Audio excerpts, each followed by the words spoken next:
Hey, you. Ready to find out what happened? All right, good. Let's do it. Chapter 10. Elizabeth had the satisfaction of receiving an answer to her letter as soon as she possibly could. She was no sooner in possession of it than hurrying into the little copse where she was least likely to be interrupted. She sat down on one of the benches and prepared to be happy, for the length of the letter convinced her that it did not contain a denial. My dear niece, I have just received your letter, and shall devote this whole morning to answering it, as I foresee that a little writing will not comprise what I have to tell you. I must confess myself surprised by your application. I did not expect it from you. Don't think me angry, however, for I only mean to let you know that I had not imagined such enquiries to be necessary on your side. If you do not choose to understand me, forgive my impertinence. Your uncle is as much surprised as I am, and nothing but the belief of your being a party concerned would have allowed him to act as he had done. But if you are really innocent and ignorant, I must be complicit. On the very day of my coming home from Longbourn, your uncle had a most unexpected visitor. Mr. Darcy called, and was shut up with him for several hours. It was all over before I arrived, so my curiosity was not so dreadfully racked as yours seems to have been. He came to tell Mr. Gardiner that he had found out where your sister and Mr. Wickham were, and that he had seen and talked with them both, Wickham repeatedly, Lydia once. From what I can collect, he left Derbyshire only one day after ourselves, and came to town with the resolution of hunting for them. The motive professed was his conviction of its being owed to himself, that Wickham's worthlessness had not been so well known as to make it impossible for any young woman of character to love or confide in him. He generously imputed this whole to his mistaken pride, and confessed that he had before thought it beneath him to lay his private actions open to the world. His character was to speak for itself. He called it, therefore, his duty to step forward and endeavor to remedy an evil which had been brought on by himself. If he had another motive, I am sure it would never disgrace him. He had been some days in town before he was able to discover them, but he had something to direct his search, which was more than we had, and the consciousness of this was another reason for his resolving to follow us. There is a lady, it seems, a Miss Young, who was some time ago governess to Mrs. Darcy, and was dismissed from her charge on some cause of disapprobation, though he did not say what. She then took a large house in Edward Street, and has since maintained herself by letting lodgings. This Miss Young was, he knew, intimately acquainted with Wickham, and he went to her for intelligence of him as soon as he got to town, but it was 2 or 3 days before he could get from her what he wanted. She would not betray her trust, I suppose, without bribery and corruption, for she really did know where her friend was to be found. Wickham indeed had gone to her on their first arrival to London, and had she been able to receive them into her house, they would have taken up their abode with her. At length, however, our kind friend procured the wished-for direction. He saw Wickham, and afterwards insisted on seeing Lydia. His first object with her, he acknowledged, had been to persuade her to quit her present disgraceful situation and return to her friends as soon as they could be prevailed on to receive her, offering his assistance as far as it would go. But he found Lydia absolutely resolved on remaining where she was. She cared for none of her friends, she wanted no help of his, she would not hear of leaving Wickham. She was sure they should be married some time or other, and did not much signify when. Since such were her feelings, it only remained, he thought, to secure and expedite a marriage, which in his very first conversation with Wickham he easily learnt had never been his design. He confessed himself obliged to leave the regiment, on account of some debt of honour, which were very pressing, and scrupled not to lay all the ill consequences of Lydia's flight on her own folly alone. He meant to resign his commission immediately, and as to his future situation, he could conjecture very little about it. He must go somewhere, but he did not know where, and he knew he should have nothing to live on. Mr. Darcy asked him why he had not married your sister at once. Though Mr. Bennet was not imagined to be very rich, he would have been able to do something for him, and his situation must have been benefited by marriage. But he found in reply to this question that Wickham still cherished the hope of more effectually making his fortune by marriage in some other country. Under such circumstances, however, he was not likely to be proof against the temptation of immediate relief. They met several times, for there was much to be discussed. Wickham, of course, wanted more than he could get, but at length was reduced to be reasonable. Everything being settled between them, Mr. Darcy's next step was to make her uncle acquainted with it, and he first called in Gracechurch Street the evening before I came home. But Mr. Gardiner could not be seen, and Mr. Darcy found, on farther inquiry, that your father was still with him, but would quit town the next morning. He did not judge your father to be a person whom he could so properly consult as your uncle, and therefore readily postponed seeing him till after the departure of the former. He did not leave his name. Until the next day it was only known that a gentleman had called on business. On Saturday he came again. Your father was gone, your uncle at home, and, as I said before, they had a great deal of talking together. They met again on Sunday, and then I saw him too. It was not all settled before Monday. As soon as it was, the express was sent off to Longbourn, but our visitor was very obstinate. I fancy, Lizzie, that obstinacy is the real defect of his character after all. He has been accused of many faults at different times, but this is the true one. Nothing was to be done that he did not do himself, though I am sure, and I do not speak it to be thanked, therefore say nothing about it, your uncle would most readily have settled the whole. They battled it together for a long time, which was more than either gentleman or lady concerned it deserved. But at last your uncle was forced to yield, and instead of being allowed to be of use to his niece, was forced to put up with only having the probable credit of it, which went sorely against the grain, and I really believe your letter this morning gave him great pleasure, because it required an explanation that would rob him of his borrowed feathers, and give the praise where it was due. But Lizzie, this must go no further than yourself or Jane at most. You know pretty well, I suppose, what has been done for the young people. His debts are to be paid, amounting, I believe, to considerably more than £1,000, another 1,000 in addition to her own settled upon her, and his commission purchased. The reason why all this was to be done by him alone was such as I have given above.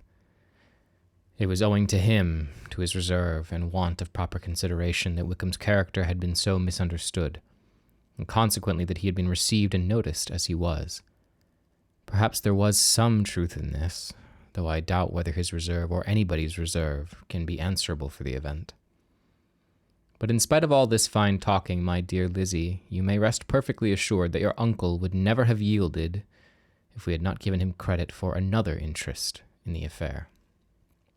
When all this was resolved on, he returned again to his friends, who were still staying at Pemberley, but it was agreed that he should be in London once more when the wedding took place, and all money matters were then to receive the last finish. I believe I have now told you everything. It is a relation which you tell me is to give you great surprise. I hope at least it will not afford you any displeasure. Lydia came to us, and Wickham had constant admission to the house. He was exactly what he had been when I knew him in Hertfordshire, but I would not tell you how little I was satisfied with her behavior while she stayed with us, if I had not perceived by Jane's letter last Wednesday that her conduct on coming home was exactly of a piece with it, and therefore what I tell you now can give you no fresh pain. I talked to her repeatedly in the most serious manner, representing to her all the wickedness of what she had done and all the unhappiness she had brought her family. If she had heard me, it was by good luck, for I am sure she did not listen. I am sometimes quite provoked, but then I recollected my dear Elizabeth and Jane, and for their sakes had patience with her. Mr. Darcy was punctual in his return, and as Lydia informed you, attended the wedding. He dined with us the next day, and was to leave town again on Wednesday or Thursday. Will you be very angry with me, my dear Lizzie, if I take this opportunity of saying, what I was never bold enough to say before, how much I like him? His behavior to us has, in every respect, been as pleasing as when we were in Derbyshire. His understanding and opinions all please me. He wants nothing but a little more liveliness, and that, if he marry prudently, his wife may teach him.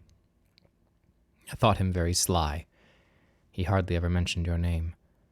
But slyness seems the fashion. Pray forgive me if I have been very presuming, or at least do not punish me so far as to exclude me. I shall never be quite happy till I have all round the park. A low phaeton, with a nice little pair of ponies would be the very real thing. But I must write no more. The children have been wanting me this half hour. Yours, very sincerely, Gardner. The contents of this letter threw Elizabeth into a flutter of spirits in which it was difficult to determine whether pleasure or pain bore the greatest share. The vague and unsettled suspicions which uncertainty had produced of what Mr. Darcy might have been doing to forward his sister's match, which she had feared to encourage as an exertion of goodness too great to be probable, and at the same time dreaded to be just, from the pain of obligation were proved beyond their greatest extent to be true. He had followed them purposefully to town. He had taken on himself all the trouble and mortification attendant on such a research, in which supplication had been necessary to a woman whom he must abominate and despise, and where he was reduced to frequently meet, reason with, persuade, and finally bribe the man whom he almost always wished to avoid, and whose very name it was a punishment for him to pronounce. He had done all this for a girl whom he could neither regard nor esteem. Her heart did whisper that he had done it for her, but it was a hope shortly checked by other considerations, and she soon felt that even her vanity was insufficient when required to depend on his affection for her, for a woman who had already refused him, as able to overcome a sentiment so natural as abhorrence against relationship with Wickham, brother-in-law of Wickham. Every kind of pride must revolt from the connection. He had, to be sure, done much. She was ashamed to think how much. But he had given a reason for his interference which asked no extraordinary stretch of belief. It was reasonable that he should feel he had been wrong. He had liberality, and he had the means of exercising it. And though she would not place herself as his principal inducement, she could, perhaps, believe that remaining partiality for her might assist his endeavors in a cause where her peace of mind must be materially concerned. It was painful, exceedingly painful to know that they were under obligations to a person who could never receive a return.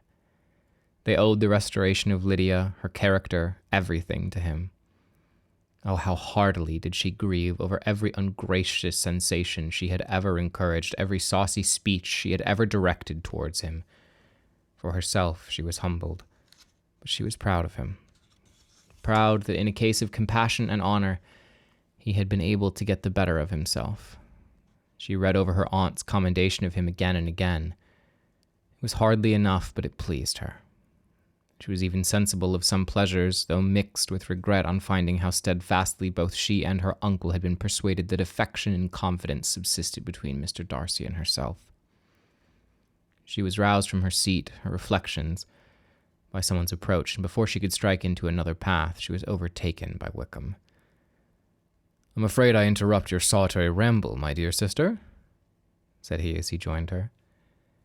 "You certainly do," she replied with a smile. "But it does not follow that the interruption must be unwelcome." "I should be sorry indeed if it were. We were always good friends, and now we are better." "True. Are the others coming out?" "I do not know. Miss Bennet and Lydia are going into the carriage to Meryton, and so, my dear sister, I find from our uncle and aunt that you have actually seen Pemberley." She replied in the affirmative. "I almost envy you the pleasure, and yet I believe it would be too much for me, or else I could take it in my way to Newcastle. And you saw the old housekeeper, I suppose. Poor Reynolds, she was always very fond of me, but of course she did not mention my name to you." "Yes, she did." "What did she say?" "That you were gone into the army, and she was afraid had not turned out well. At such a distance as that, you know, things are strangely misrepresented." "Certainly," he replied, biting his lips. Elizabeth hoped she had silenced him, but he soon afterwards said, "I was supposed to see Darcy in town last month. We passed each other several times. I wonder what he can be doing there." "Perhaps preparing for his marriage with Mrs. de Bourgh," said Elizabeth. It must be something particular to take him there at this time of year. Undoubtedly. Did you see him while you were at Lambton? I thought I understood from the gardeners that you had. Yes. He introduced us to his sister. And do you like her? Very much. I have heard indeed that she has uncommonly improved within this year or two. When I last saw her, she was not very promising. I'm very glad you liked her. I hope she will turn out well. I dare say she will. She has gotten over the most trying age. Did you go by the village of Kimpton? I do not recollect that we did. I mention it because it is the living which I ought to have had. A most delightful place, excellent parsonage house. It would have suited me in every respect. How should you have liked making sermons? Exceedingly well. I should have considered it as part of my duty, and the exertion would soon have been nothing. One ought not to repine, but to be sure it would have been such a thing for me. The quiet, the retirement of such a life would have answered all my ideas of happiness. But it was not to be. Did you ever hear Darcy mention the circumstances when you were in Kent?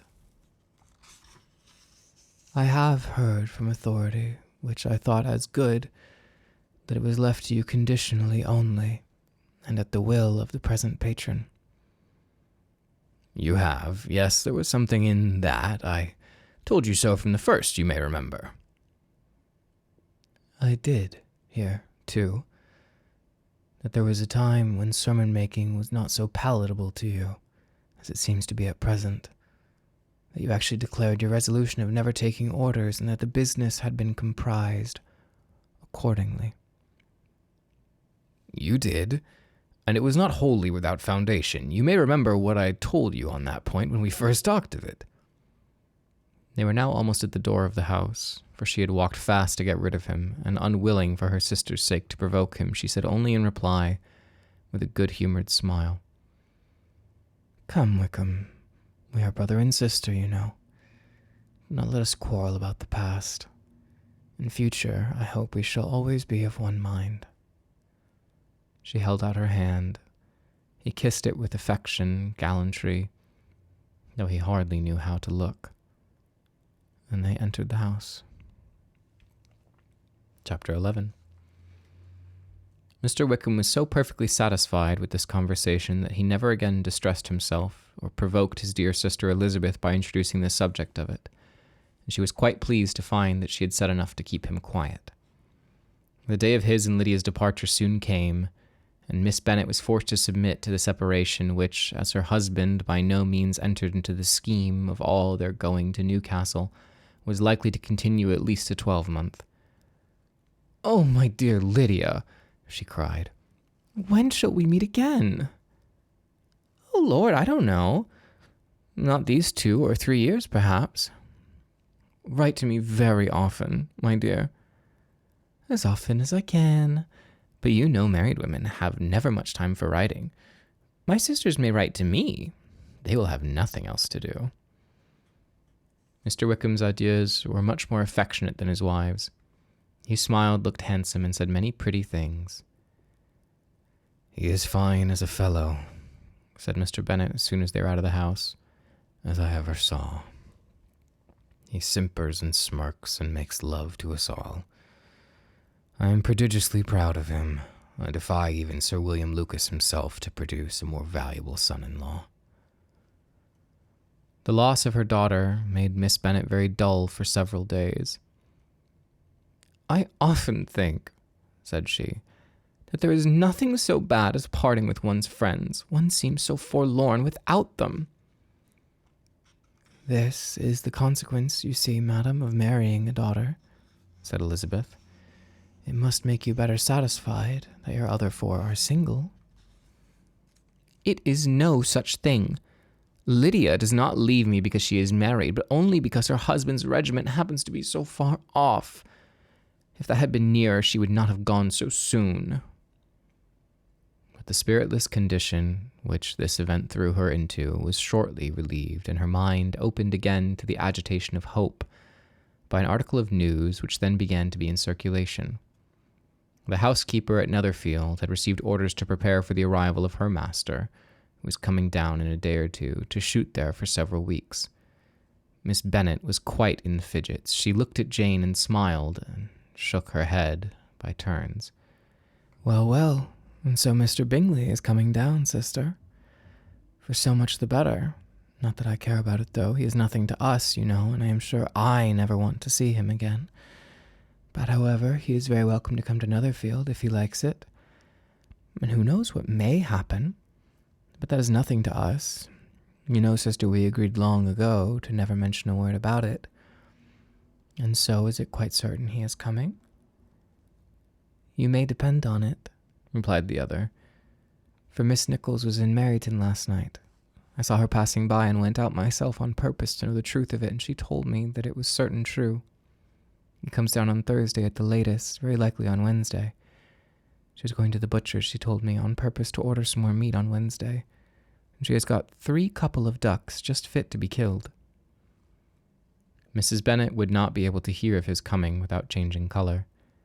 It was many months since she had mentioned his name to Elizabeth, but now, as soon as they were alone together, she said, I saw you look at me today, Lizzie, when my aunt told us of the present report, and I know I appeared distressed, but don't imagine it was from any silly cause. I was only confused for the moment because I felt that I should be looked at. I do assure you that the news does not affect me either with pleasure or pain. I am glad of one thing, that he comes alone, because we shall see the less of him. Not that I am afraid of myself, but I dread other people's remarks. Elizabeth did not know what to make of it. She had not seen him in Derbyshire. She might have supposed him capable of coming there, but with no other view than what was acknowledged, she still thought him partial to Jane, and she wavered as to the greater probability of his coming there with his friend's permission, or being bold enough to come without it. Yet it is hard, she sometimes thought, that this poor man cannot come to a house which he has legally hired without raising all this speculation. I will leave him to himself. In spite of what her sister declared and really believed to be her feelings and the expectations of his arrival, Elizabeth could easily perceive that her spirits were affected by it. They were more disturbed, more unequal than she had often seen them. The subject, which had been so warmly canvassed between their parents about a 12-month ago, was now brought forward again. As soon as ever Mr. Bingley comes, my dear, said Miss Bennet, you will wait on him, of course. No, no. You forced me into visiting him last year, and promised if I went to see him he should marry one of my daughters. But it ended in nothing, and I will not be sent out on a fool's errand again. His wife represented to him how absolutely necessary such an attention would be from all the neighboring gentlemen on his returning to Netherfield. 'Tis an etiquette I despise, said he. If he wants our society, let him seek it. He knows where we live. I will not spend my hours in running after neighbors every time they go away and come back again. Well, all I know is that it will be abominably rude if you do not wait on him. But, however, that shan't prevent my asking him to dine here. I am determined. We must have Miss Long and the Goldings soon. That will make 13 with ourselves, so there will be just room for him at the table. Consoled by this resolution, she was the better able to bear her husband's incivility, though it was very mortifying to know that her neighbors might all see Mr. Bingley in consequence of it before they did. As the day of his arrival drew near, I begin to be sorry that he comes at all, said Jane to her sister. It would be nothing. I could see him with perfect indifference, but I can hardly bear to hear it thus perpetually talked of. My mother means well, but she does not know, no one can know how much I suffer from what she says. Happy I shall be when his stay at Netherfield is over.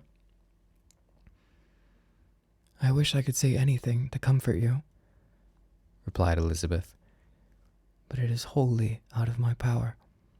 You must feel it, and the usual satisfaction of preaching patience to a sufferer is denied me, because you have always so much. Mr. Bingley arrived.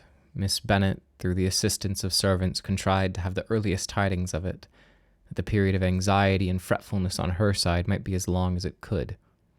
She counted the days that must intervene before their invitation could be sent, hopeless of seeing him before. But on the third morning after his arrival in Hertfordshire, she saw him from her dressing-room window, entered the paddock, and ride towards the house. Her daughters were eagerly called to partake of her joy. Jane resolutely kept her place at the table, but Elizabeth, to satisfy her mother, went to the window. She looked. She saw Mr. Darcy with him, and sat down again by her sister. "There's a gentleman with him, Mamma," said Kitty. "Who can it be?" "Some acquaintance or other, my dear, I suppose. I am sure I do not know." "Oh," replied Kitty. "It looks just like that man that used to be with him before. Mr. What's-his-name? That tall, proud man." "Goodness gracious, Mr. Darcy! And so it does, I vow. Well, any friend of Mr. Bingley's will always be welcome here, to be sure, but I must say that I hate the very sight of him." Jane looked at Elizabeth with surprise and concern. She knew but little of their meeting in Derbyshire, and therefore felt for the awkwardness which must attend her sister in seeing him almost for the first time after receiving his explanatory letter. Both sisters were uncomfortable enough. Each felt for the other, and of course for themselves, and their mother talked on, of her dislike of Mr. Darcy, and her resolution to be civil to him only as Mr. Bingley's friend, without being heard by either of them. But Elizabeth had sources of uneasiness which could not be suspected by Jane, to whom she had never yet courage to show Miss Gardiner's letter, or to relate her own change of sentiment towards him. To Jane, he could be only a man whose proposals she had refused, and whose merit she had undervalued. But to her own more extensive information, he was the person to whom the whole family were indebted for the first of benefits, and whom she regarded herself with an interest, if not quite so tender, at least as reasonable and just as what Jane felt for Bingley. Her astonishment at his coming to Netherfield, to Longbourn, and voluntarily seeking her again, was almost equal to what she had known on her first witnessing his altered behavior in Derbyshire. The color which had been driven from her face returned for half a minute with an additional glow, and a smile of delight added luster to her eyes as she thought for that space of time that his affection and wishes must still be unshaken. She would not be secure. "Let me first see how he behaves," said she. "It will then be early enough for the expectation."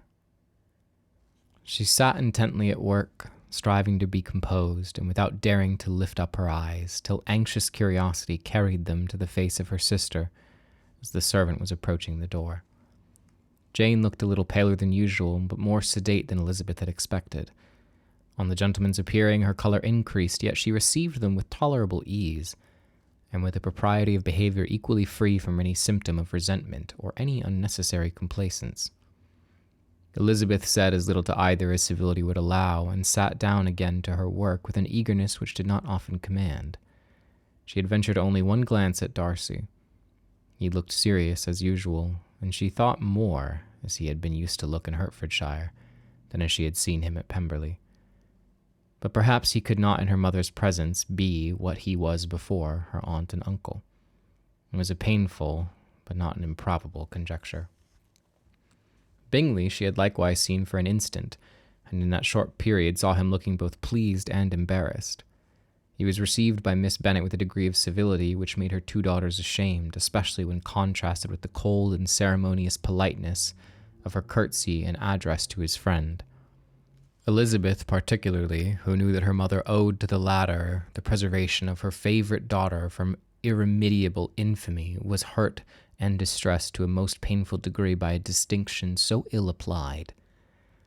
Darcy, after inquiring of her how Mr. and Mrs. Gardiner did, a question which she could not answer without confusion, said scarcely a thing.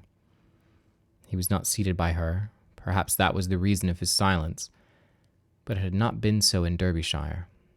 There he had talked to her friends when he could not to herself. But now several minutes elapsed without bringing the sound of his voice, and when, occasionally unable to resist the impulse of curiosity, she raised her eyes to his face, she as often found him looking at Jane as at herself, and frequently on no object but the ground. More thoughtfulness and less anxiety to please than when they last met were plainly expressed. She was disappointed and angry with herself for being so. "Could I expect it to be otherwise?" said she. "Yet why did he come?" She was in no humor for conversation with anyone but himself, and to him she had hardly courage to speak.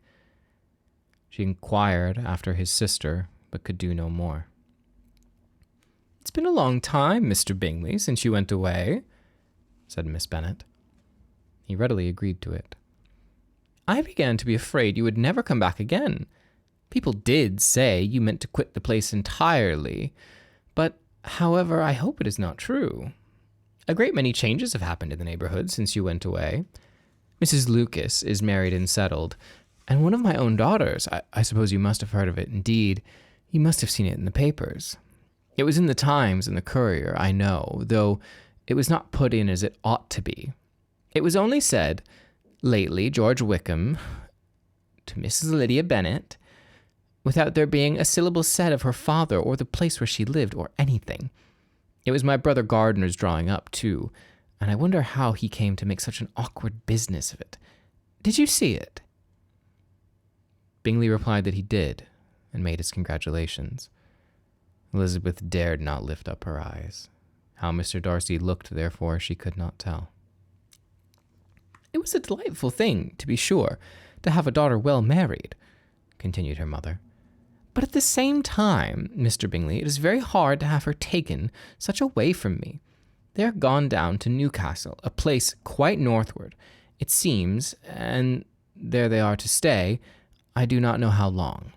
His regiment is there, for I suppose you have heard of his leaving the shire, and of his being gone into the regulars. Thank heaven, he has some friends, though perhaps not as many as he deserves." Elizabeth, who knew this to be levelled at Mr. Darcy, was in such misery of shame that she could hardly keep her seat.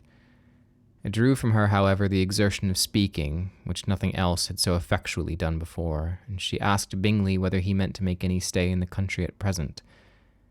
A few weeks, he believed.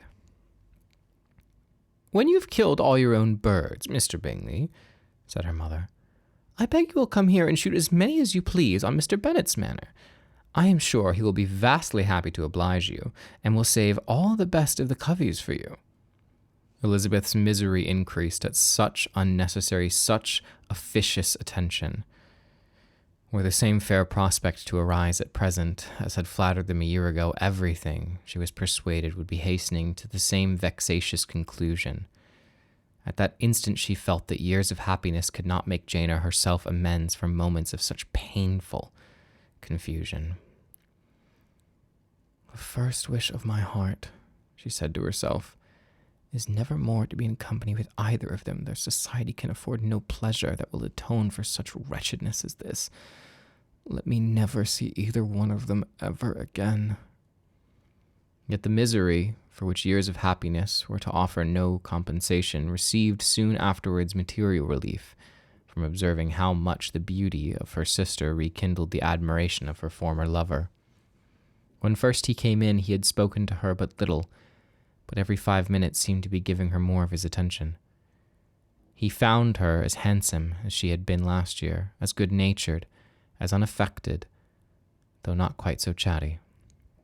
Jane was anxious that no difference should be perceived in her at all, and was really persuaded that she talked as much as ever, but her mind was so busily engaged that she did not always know when she was silent.